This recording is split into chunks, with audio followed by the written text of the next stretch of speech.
sungai kesembuhan itu terjadi. Baik dulu, sekarang, dan yang akan datang. Jadi sungai air hidup itu terjadi bukan hanya dulu, ya. Sekarang bisa terjadi, dan yang akan datang ya bisa terjadi. Baik Yesua maupun Yehezkiel, keduanya berbicara tentang sungai air hidup itu, sungai kesembuhan, ya. Ini adalah gambaran dari sungai yang mengalir di surga. Jadi nah itu dia saudara, ini luar biasanya ya. Dilihat oleh Yehezkiel, digenapi oleh Yesua, ternyata di surga nanti itu ada lagi penggenapannya saudara. Dalam Wahyu 22 ayat 1 dan 2. Ya, ini adalah gambaran dari sungai yang mengalir di surga yang menghasilkan buah-buah kesembuhan. Coba bayangkan, bertiga kali lipat. Ya, dulu di zaman Yehezkiel, sekarang di zaman Yesua, dan yang akan datang di zaman surga nanti. Ya, kita membaca ini coba. Lalu malaikat itu menunjukkan kepadaku sungai air kehidupan yang murni, jernih seperti kristal, yang keluar dari tahta Elohim. Nah, sekali lagi dari tahta Elohim keluar air sungai itu, ya, dari tahta Elohim dan tahta anak domba. Ya, sekarang dari mana? Ayo, tahtanya ada di mana? Lubuk hatimu ya saudara. Oke. Wahyu 22 ayat 2. Di tengah-tengah jalan raya itu, di tepi sungai sebelah sini dan sananya, ada pohon kehidupan yang menghasilkan buah-buahnya 12 kali setahun, yakni sebulan sekali. Daun-daun pohon itu menjadi obat untuk menyembuhkan bangsa-bangsa. Nah, jadi luar biasa ya. Ini air sungai kehidupan yang keluar dari tahta Elohim. Oke?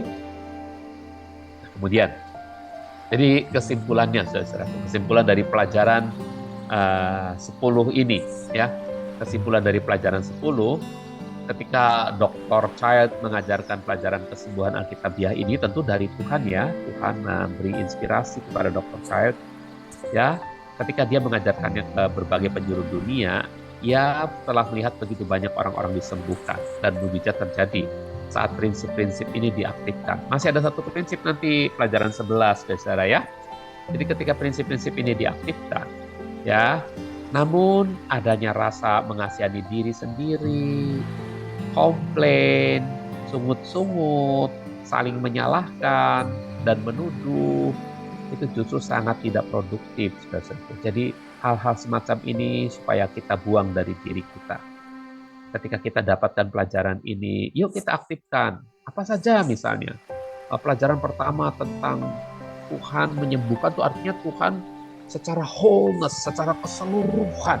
Bukan cuma roh kita yang sehat, roh kita yang sempurna. Tapi Tuhan juga mau tubuh kita juga sembuh, gitu saudara. Itu pelajaran pertama yang pertama-tama kita pelajari. Waktu kisah Ayub, apa saudara? Prinsip apa yang kita dapatkan? Nah, prinsip ternyata Tuhan itu memberi kelepasan. Bukan sedang kitab Ayub bukan sedang mengajarkan bahwa wah hidup ini penuh penderitaan loh, jadi kamu harus siap-siap ya. Itunya oke, tapi bukan itu tekanannya. Tekanannya sedang menyatakan bahwa rancangan Tuhan tuh nggak pernah gagal untuk membuat sebuah kelepasan bagi hidup saudara gitu ya. Nah jadi beda kan sama perkataan-perkataan yang pesimis dari Ayub dan teman-temannya. Engkau yang memberi, engkau yang mengambil. Itu konsep duniawi, saudaraku. Konsep Tuhan, Tuhan memberikan yang terbaik. Dia tidak pernah mengambil. Yang menyebabkan kita sakit, yang menyebabkan kita menderita adalah karena bumi telah terkutuk, tanah telah terkutuk, saudara. Manusia sudah jatuh dalam dosa. Itu penyebabnya, saudara. Ya, jadi bukan Tuhan menghukum kita, tidak. Kalau Tuhan yang mengambilkan, seakan-akan Tuhan yang menghukum kita. Bukan, saudara.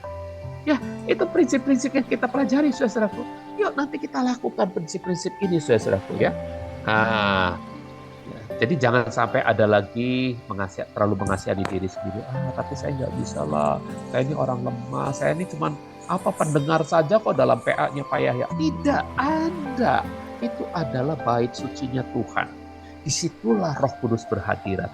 Dari situ akan mengalir air kehidupan. Ketika Anda dengan rasa haus datang kepada Tuhan Yesus Tuhan Masias dan berkata, isi bencana hidupku ini Tuhan dengan Roh-Mu yang kudus.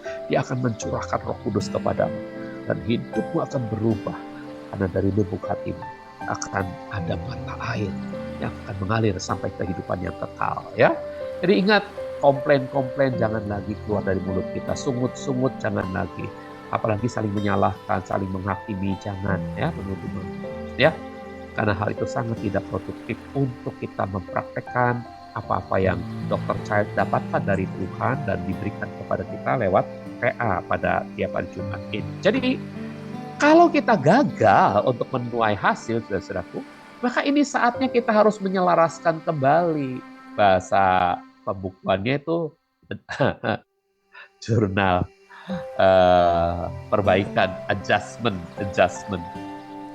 Ya, adjustment. Kita harus mengadjust kembali, menyelaraskan kembali. Ya, saat kita dengan rancangan Tuhan yang telah Tuhan nyatakan. Jadi kita masuk ke dalam doa lagi. Karena doa adalah didesain oleh Tuhan untuk mengadjust, untuk menyelaraskan Anda terhadap kehendak Tuhan. Perhatikan, doa itu didesain untuk menyelaraskan Anda kepada kehendak Tuhan. Bukan untuk menyelaraskan kehendak Tuhan, menyelaraskan Tuhan pada kehendak Anda. Bukan, saudara-saudaraku. Ingat ya, yuk baca sama-sama nih dalam bahasa Inggris. Prayer is designed to adjust you to God's will. Jadi doa didesain untuk menyelaraskan Anda pada kehendak Tuhan. Not to adjust God, bukan untuk menyelaraskan Tuhan terhadap to your will, terhadap kehendak Anda. Jangan. Itu namanya kita memperbudak Tuhan, saudara-saudara. Kita bukan sedang mempertuhan Tuhan. Justru kita mau Dia adalah Tuhan atas hidup kita. Kita yang harus menyelaraskan hidup kita sesuai dengan kehendak Tuhan. Nah, itu melalui doa.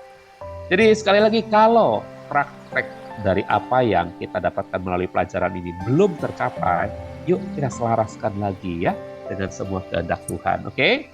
Nah, selanjutnya. Kesimpulan pelajaran ini, ternyata hal-hal berikut di bawah ini menjadi dorongan untuk dikerjakan lagi dan lagi secara sungguh-sungguh. Meski kelihatannya situasinya tidak ada harapan. Jadi meskipun orang bilang tahun depan gelap, Pak, kita harus pertama-tama punya motif yang benar. Katakan sama-sama. 1, miliki motif yang benar. Miliki motif yang benar. Apa sih motif yang benar untuk kesembuhan? Ini loh, saudara. Motif yang benar adalah our life purpose. Tujuan hidup kita adalah untuk memberikan kemuliaan bagi Tuhan. Tujuan hidupku adalah kemuliaan bagi Tuhan. Itu motif yang benar, saudara. Jadi bukan semata-mata saya punya kebutuhan sembuh. Tuh nggak bisa Tuhan harus sembuhkan saya. Tuhan nggak tahu ya, saya ini udah berkorban banyak sama Tuhan. Tuhan nggak tahu ya, saya ini setia banget sama Tuhan. Kenapa Tuhan nggak sembuhkan saya? Bukan itu, saudara, yang harus saudara tonjolkan. Kita katakan kepada Tuhan, Tuhan, seluruh hidupku bagi kemuliaan-Mu.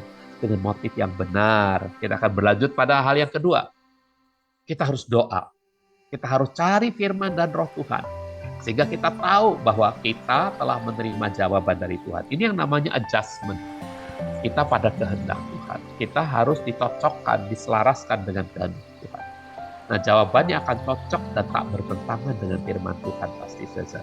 Ya, jadi doa, puasa, cari firman dan roh Tuhan sehingga kita tahu apa tuh maunya Tuhan. Ya, jadi kita harus sepakat berdoa bersama-sama dengan teman-teman yang lain. Oke? Sesudah Anda tahu bahwa Anda telah mendengar dari Tuhan, sesudah Tuhan kasih jawaban, oke nak, aku akan berperang bagimu kok, gitu ya. Atau oke, kamu tinggal ulurkan tongkatmu, ketuk laut merah itu, ya, laut Teberau itu, kita udah dapat jawabannya. Oke, Esther, kamu tinggal ngundang raja untuk pertemuan 2 kali. Nanti yang keduanya kamu tinggal singkapkan rahasianya si Naaman itu, maksud jahatnya si Naaman. Udah tahu jawaban Tuhan, tinggal melakukan, bergerak bersama dengan Tuhan gitu, saudaraku ya. Sama seperti Yosafat sudah tahu kehendak Tuhan bahwa hadapi musuhmu dengan pujian, ya. Langsung pagi-paginya bangun hadapi musuhnya dengan pujian. Nah, sesudah mendapatkan jawaban doa, ya, berhenti berdoanya untuk hal itu ya.